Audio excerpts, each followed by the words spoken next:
आपके साथ बागीशा और बातें सितारों की में हर रोज हम आपको नए सितारों से मिलाते हैं। लेकिन एक एक्ट्रेस के बारे में हम आपको बताएंगे, फारूक जफर, जिन्होंने गुलाबो सिताबो फिल्म में अमिताभ बच्चन की पत्नी का किरदार निभाया था। जिस तरह से फारूक जफर कोई परिचय की मोहताज नहीं, उसी तरह से हम इनकी बात करें, ये है महरूज जफर, उनकी बेटी, वो भी आज किसी परिचय की मोहताज नहीं है। उन्होंने अपनी माँ के साथ गुलाबो सिताबो फिल्म में काम किया, उन्होंने फगली मूवी में भी काम किया है। और उसके बाद आपको खास बात ये बता दें कि जर्मनी सीरियल में एक बड़ा चेहरा है महरूज जफर। जर्मनी सीरियल इन्होंने काफ़ी किए हैं और आपको बता दें एक्टिंग के साथ साथ इन्हें राइटिंग का भी काफ़ी शौक है। इन्होंने फिल्मों की या सीरियल्स की बात करें तो काफ़ी फिल्में और सीरियल्स लिखे हैं। बुक्स की यदि बात करें तो काफ़ी बुक्स महरूज जफर ने लिखी है। ऐसे में इस फिल्म इंडस्ट्री में या फिर जर्मनी सीरियल्स में महरूज जफर कैसे पहुंची, माँ से प्रेरणा लेकर महरूज जफर ने आज अपना नाम कमाया है। लेकिन एक्टिंग का उन्हें कीड़ा था या फिर प्रोफेशन था और अभी तक सक्रिय है लगातार महरूज जफर। उनकी बात करें, उनकी कुछ ऐसी तस्वीरें हम आपको बताएंगे जिसमें वे जर्मनी सीरियल में काम करती हुई दिखाई देती हैं। ऐसे में बात करें तो माँ से कितना कुछ सीखने को मिलता है। फारूक जफर, जिन्होंने कई मूवीज में काम किया है, गुलाबो सिताबो में हमने उन्हें देखा था, अमिताभ बच्चन की बीवी का किरदार उन्होंने निभाया था। और उनकी बेटी महरूज जफर, जिन्होंने फगली मूवी में काम किया, गुलाबो सिताबो में काम किया, उसके बाद कई जर्मनी सीरियल्स महरूज जफर कर चुकी हैं और कई फिल्मों की राइटिंग भी महरूज जफर करती आई हैं और थिएटर से उन्हें काफ़ी लगाव है।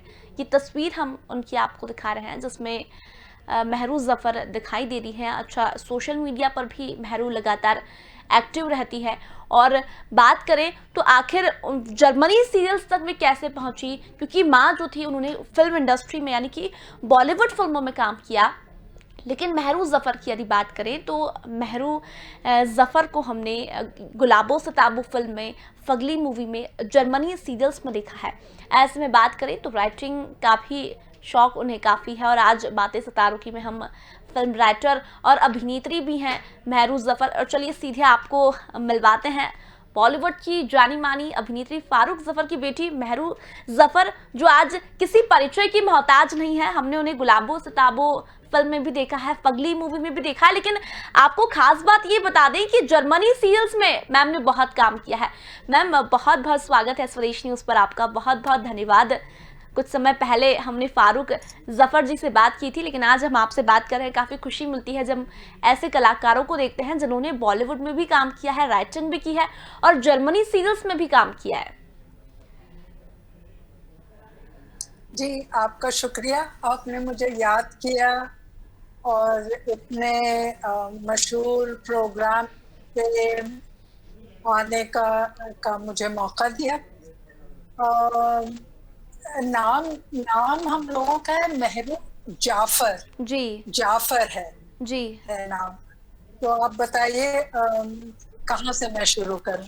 मैम, बहुत सारी बातें करनी है क्योंकि हमने आपको जर्मनी सीरियल्स में भी देखा है और बात करें तो राइटिंग भी मैम बहुत अच्छी करती है। मैम, बातें तो बहुत सारी, लेकिन उसके पहले मैं चाहूँगी जो सिचुएशन अभी चल रही है, पैंडेमिक सिचुएशन, और आगे भी आने वाली है वैज्ञानिकों द्वारा कहना है, ऐसे में महरू जी क्या कुछ संदेश दर्शकों को देना चाहेंगी? संदेश में क्या दूँ, इतनी ये भयंकर स्थिति है, बहुत डर लगता है सबके लिए, अपने लिए, और यही दुआ करते हैं कि सब लोग सलामत रहें, तंदुरुस्त रहें। ये आवाज़ एको हो रही है अगर जी मैम, मैं जल्दी इसको ठीक करवाने की कोशिश कर रही हूँ, लेकिन आपकी आवाज़ क्लियर तो यहाँ पर पहुँच पा रही है। हमारे अम्मा, जैसे आप जानती हैं, उन्होंने 90 वर्ष पहुंचने वाली हैं, तो बहुत ही एहतियात रखना पड़ता है। तो हम लोग बिल्कुल सेल्फ आइसोलेशन में अपने आप को कर लिया है और वक्त इसी तरह से गुजारते हैं, पढ़ने में, लिखने में। और आप लोगों को ऑनलाइन देखने में, तो इसी तरह से क्रिएटिवली वक्त गुजरता है। लेकिन मेरी संदेश तो नहीं, मेरी गुजारिश है लोगों से कि अगर लॉकडाउन ईज हो जाता है तो प्लीज एहतियात जरूर रखें कि पता नहीं थर्ड वेव आए ना आए। तो अपना दूरी रखें एक दूसरे से, और मास्क पहने हर वक्त। और तो यही सब इसी तरह से जिंदगी हम लोग काट रहे हों।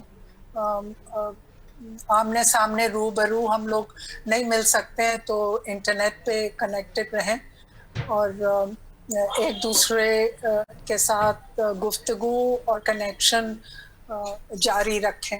तो बिल्कुल। एक मुझे पॉजिटिव चीज़ इस पैंडेमिक में ये लगती है कि अपने पास वक्त बहुत है, और उस वक्त को अगर हम क्रिएटिवली इस्तेमाल करें, जो किताबें हम पढ़ना चाहते थे लेकिन ज़िंदगी की भाग दौड़ में नहीं पढ़ पाए, तो वो किताबें पढ़ें और थोड़ा सा फ्यूचर के बारे में सोचें कि हमने पास्ट में ऐसा क्या किया कि हमारी जो वर्तमान है वो जी। हमारे वर्तमान की ये स्थिति हो गई। लेकिन तो मैम हमने आपने कुछ एक किया बात होगा कही ना कलेक्टिवली। पॉजिटिव, आपने अभी तो एक बात कही ये पॉजिटिव सब रहने आपकी की। आवाज नहीं आ रही है मैम अब आप मुझे। तक मेरी, आपकी आवाज नहीं आ रही। शायद मैम तक मेरी आवाज, मैम अभी आपको अ, मेरी आवाज आ रही है? आपकी आवाज मुझे नहीं आ रही जी। शायद मैम तक मेरी आवाज नहीं पहुंच पा रही है, हम जल्द ही उन तक नहीं, हमारी। अब आ रही है, अब बिल्कुल आ रही है। मैम, बिल्कुल अभी आपने पॉजिटिव की बात कही कि पॉजिटिव रहना बहुत ज़रूरी है। ऐसे में मेहरू जी की यदि बात करें तो इस पैंडेमिक सिचुएशन में मेहरू जी ने अपने आप को फिट पॉजिटिव कैसे रखा? क्योंकि फारूक जी को भी हमने देखा, उनसे भी जब बात की तब वो भी काफ़ी फिट नज़र आई। ऐसे में मेहरू जी ने अपने आप को कैसे पॉजिटिव और फिट रखा इस पैंडेमिक सिचुएशन में? नहीं, एक तो मुझे बहुत खुशी हो रही है कि जो हमारा घर है उसमें हमें ज्यादा से ज्यादा वक्त गुजारने को मिल रहा है। तो इससे बहुत खुशी होती है मुझे। कोई अम, घर को एक कैद खाने की तरह देखना अम, की जरूरत नहीं पड़ती। मुझे अच्छा लगता है घर में रहना। और जैसे कि आपको पता है, एक राइटर के लिए एक तरह की का आइसोलेशन, एक तरह का सुकून, एक non disturbed way of life her writer चाहता है। तो इस वक्त मेरा एक बहुत इंटेंसिव काम हो रहा है। 19th सेंचुरी उर्दू के जो पोएट्स थे जो लखनऊ में लिख रहे थे, उनके बारे में मैं किताब लिख रही हूँ। तो बहुत अच्छा लगता है कि मुझे इतना सारा वक्त मिल जाता है रिसर्च करने में, सोचने में। जी। और ज़्यादा कोविड के बारे में मैं न्यूज़ नहीं सुनती हूँ। अगर खुदा न खास्ता ज़रूरत पड़ी तो फिर वो डॉक्टर का काम है, जो मेडिकल हेल्प देनी होगी वो देंगे। मुझे कोई मालूमात नहीं है मेडिसिन और के बारे में, बिल्कुल तो वो मैम मैंने आपकी। छोड़ दिया है जी डॉक्टर्स पे। मैम, आपकी करियर की यदि बात करें तो आपको राइटिंग का काफ़ी शौक है, और ऐसे में फिल्मों की भी यदि बात करें तो आपने फगली मूवी में गुलाबों सताबों में किरदार निभाया है। तो ये आखिर एक्टिंग फील्ड में जाने का आपने कैसे सोचा, या फिर फारूक जी से आपको प्रेरणा मिली? क्योंकि फारूक जी तो काफ़ी समय से काम करती आई हैं। नहीं, हम लोगों का जो माहौल था घर में, वो बड़ा क्रिएटिव था। हमारे जो अब्बा थे वो उर्दू में उन्होंने अफसाने लिखे, उन्होंने शायरी की उर्दू में। और जब हम लोग छोटे थे तो हमारी अम्मा रेडियो स्टेशन में अनाउंसर थी और रेडियो पे प्लेस करती थी, और उनको हम थिएटर पे देखते थे। तो ये हमारे लिए एक नॉर्मल चीज थी कि खाने पीने सोने के बाद जो इंसान की इसेंशियल एक्टिविटीज होती हैं, उसके बाद ड्रामा, पोएट्री, लिखाई। तो जब मैं लखनऊ यूनिवर्सिटी में इंग्लिश लिटरेचर कर रही थी, जी। तो बेहद थिएटर में काम करती थी। तो मुझे लगता था 18-19 वर्ष की उम्र में मुझे लगता था कि मेरा प्रोफेशन, मेरा भविष्य थिएटर में ही मैं देखती थी। और यहाँ पे लखनऊ में इंफॉर्मेशन डिपार्टमेंट में जो उत्तर प्रदेश का फिल्म डिवीजन था, वहाँ एक डायरेक्टर थे सुरेश निगम साहब। तो उन्होंने मुझे 2 फिल्मों में लिया जब मैं 18 या 19 साल की थी। तो एक सुमित्रा नंदन पंत जो बहुत ही मशहूर हिंदी के कवि हैं, उनकी कविता कोई पढ़ रहा था और जी। फिर मेरा चेहरा था स्क्रीन पे 2 और हसीनाओं के साथ। जी। तो वो मेरा पहला अनुभव था स्क्रीन पे आने का। फिर उसके बाद एक बंगाल के बड़े मशहूर डायरेक्टर थे, उन्होंने फिल्म डिवीजन के लिए एक फैमिली प्लानिंग एक शॉर्ट फिल्म बनाई थी जी। अबाउट 30 मिनट्स की। तो उसमें मैंने किरदार अदा किया था। लेकिन पढ़ाई खत्म करने के बाद मुझे लखनऊ के एक बहुत ही प्रसिद्ध अखबार द पायनियर में नौकरी मिल गई। तो मुझे लगा कि अब स्टूडेंट लाइफ खत्म हो गई है, तो पायनियर में मुझे तनख्वाह मिलने लगी 300 रुपया पर मंथ, और थिएटर में पैसा नहीं था। तो इस तरह से धीरे धीरे मैं राइटिंग की तरफ ज्यादा वक्त गुजारने लगी और थिएटर एक्टिविटीज कम हो गई। मैम फिर थिएटर से मैंने थिएटर से आपका काफी पद्मश्री मैम थिएटर से आपका काफी लगाव रहा है। जी ऐसे में बात करें थिएटर की एक्टिंग जी, की और यहाँ फिल्मों पे की एक्टिंग की। लखनऊ में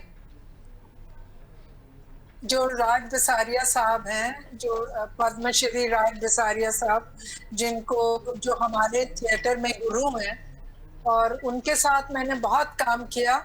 और उन्होंने संगीत नाटक अकादमी के साथ जब भारतेंदु नाट्य अकादमी स्थापित की, तो हम पहले बैच के स्टूडेंट्स थे जो ग्रेजुएट हुए। फिर बाद में तो इस अकादमी से नवाजुद्दीन और काफी मशहूर लोग भी इस अकादमी में पढ़े हैं, लेकिन हम लोगों का बैच पहला बैच था। फिर मेरी शादी हो गई और मैं विलायत चली गई, और वहाँ पे थिएटर और फिल्म में काम करने का कोई सवाल ही नहीं था, लेकिन मैं लगातार लिखती रही। और 30 वर्षों के बाद जब मैं वापस लखनऊ आई, तो राज बिसारिया साहब से कांटेक्ट एस्टैब्लिश किया। हम लोगों ने बहुत बात की कि कुछ करें थिएटर में, लेकिन किसी वजह से वो वापसी नहीं हो पाई थिएटर में। और आजकल मेरी बातचीत चल रही है एक बहुत ही फेमस एक्ट्रेस से जी। कि हम लोग लॉकडाउन के द्वारा एक स्प्लिट सीन करके एक रीडिंग करें about two lovers who have been separated physically due to the pandemic and lockdown. और फिर वो जूम द्वारा या चिट्ठी द्वारा या एक दूसरे से ताल्लुक बनाए रखते हैं।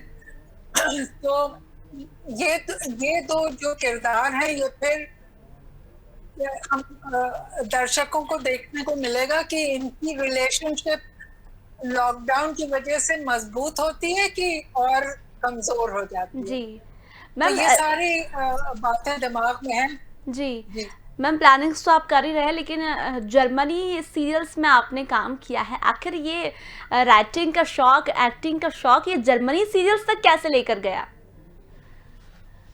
जब मेरी 1982 में शादी हुई, तो मैं एक जर्मन स्पीकिंग मुल्क में मैंने 30 साल गुजारा, ऑस्ट्रिया में। तो वहाँ भी चूंकि लगाव था एक्टर्स से, राइटर्स से, जर्नलिस्ट से, तो इसी ग्रुप के इर्द गिर्द मैं वक्त गुजारती थी ऑस्ट्रिया में।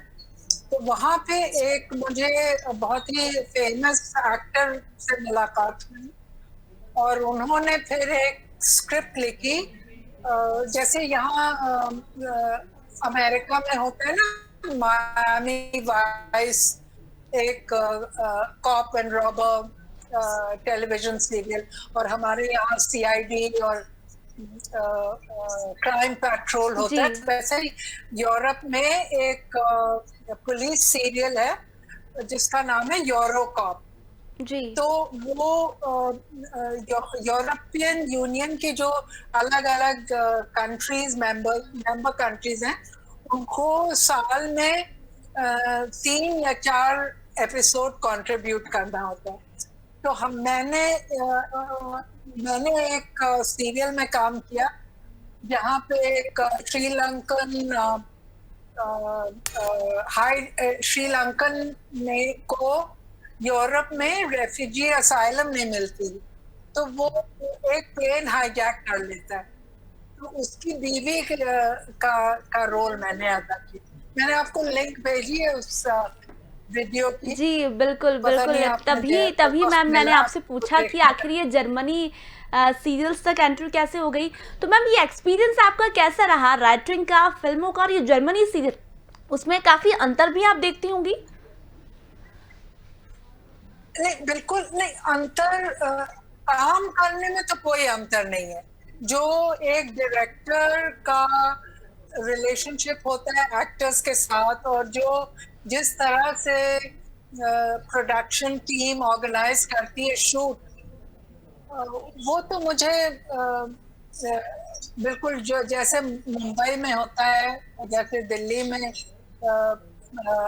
शूट ऑर्गेनाइज होती है, वैसे ही वियना में भी हुआ। सारी शूटिंग मेरे सीन की वियना एयरपोर्ट पे थी। तो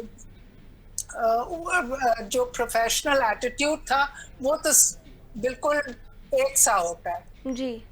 और डायरेक्टर का समझाने का ढंग कि आपको वो एक एक्टर से क्या चाहते हैं, तो वो मैंने यहाँ भी वैसे ही देखा और वहाँ भी वैसे ही देखा।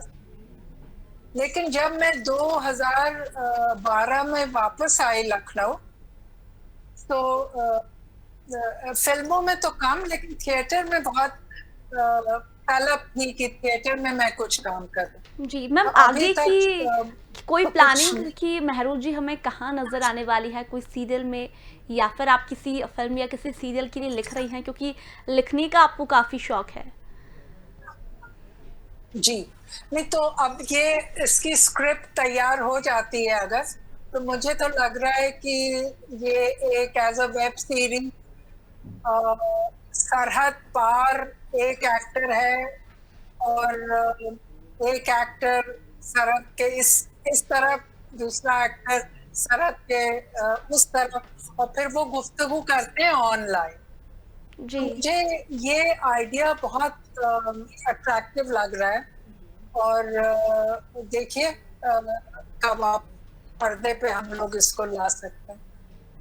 जी मैम, ये राइटिंग का शौक आपको कहाँ से आया, कैसे लिख पाती हैं आप अपना? क्योंकि हमने देखा फारूक जी जो है उन्होंने अभिनय किया, और फिर उनकी बेटी जो है वो अभिनय भी करती है और लिखती भी है साथ में। तो ये प्रेरणा कहाँ से आई कि लिखना भी है फिल्मों और सीरियल्स के लिए? नहीं, आपसे अर्ज किया ना मैंने शुरू में जी कि हमारे घर का माहौल ओके लिखाई पढ़ाई का ही था, और जो अलग अलग क्रिएटिव एक्टिविटीज होती है लाइक पेंटिंग, एक्टिंग, राइटिंग, इनमें ये कोई ताज्जुब की बात नहीं है कि एक पेंटर पोएट भी होता है और एक एक्टर राइटर भी होता है। तो ये जब आपके अंदर से तलब होती है अपने ख़यालात को आप दूसरों तक पहुँचाने की, तो आप का मीडियम अलग-अलग होता है, बिल्कुल, बिल्कुल लेकिन सही वो कहा। तलब एक ही होती है। बिल्कुल सही कहा मैम, समय बहुत तो कम है, चाहे मैं वो एक्टिंग चाहूँगी हो, चाहे जाते-जाते आप उन तमाम युवाओं को संदेश दें कि कोई बहुत सारे ऐसे कलाकार हमने देखे हैं जो इस फ़िल्म इंडस्ट्री में आना चाहते हैं, लेकिन बहुत सी सिचुएशन ऐसी होती है कि वो लोग वहाँ तक नहीं पहुँच पाते। तो ऐसे में मेहरू जी तमाम दर्शकों तक क्या कुछ संदेश देना चाहेंगी जो इस इंडस्ट्री में आना चाहता है?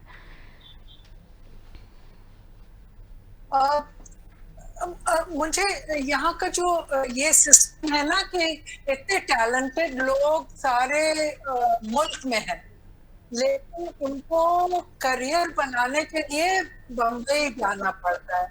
अगर ये चीज़ किसी तरह से हम लोग सब मिल के जोड़ सकें कि आप जहाँ जिस शहर में आप काम करना चाहते हैं, उस शहर में आपको काम मिले और उसी शहर में उस काम से आपको आमदनी भी मिले।